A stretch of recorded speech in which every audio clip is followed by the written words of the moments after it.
मी पात्रोडल. अंजलीताई, दादा मंत्री झाल्यानंतर तुमच्या आयुष्यामध्ये काही बदल झाले का? आणि झाले तर काय बदल झाले? खरं म्हणजे काहीच नाही. कारण त्याही वेळेला मी लोकलनी प्रवास करत होते मंत्री झाल्या मला मुळात लोकलनी मुंबईचा लोकलचा प्रवास खूप आवडतो. त्यामुळे गाडीने मला चर्चगेट स्टेशनला किंवा विटी स्टेशनला कोणीतरी सोडायचं आणि मी लोकलनी माझ्या क्लायंटकडे जायचे. कारण मला तसा त्यावेळेलाही बदल नाही झाला आणि आजही तसा काही बदल नाही झालेला. कारण मंत्रीपद हे शेवटी सेवक पद आहे. म्हणजे दादा सेवा करण्यासाठी दिलेलं, सगळ्या लोकांनी निवडून दिलेलं पद आहे.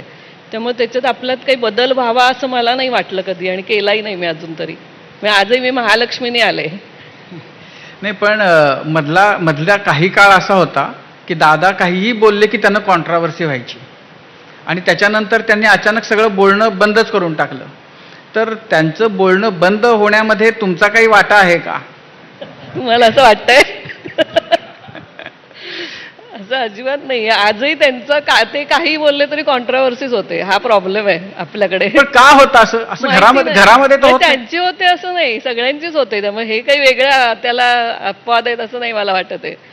हल्ली काय झालंय, सोशल मीडिया इतका ऍक्टिव्ह झालाय की जरा काही कोणी बोललं की तो एक शब्द पकडून त्याच्यावर खूप बोललं जातं. मी इन जनरल सोशल मीडिया म्हणते. म्हणजे आपल्याकडे ऍक्शनला आपण रिॲक्शन देतो लगेच, पण ते काय बोललोय असं समजूनच नाही घेतलं जात.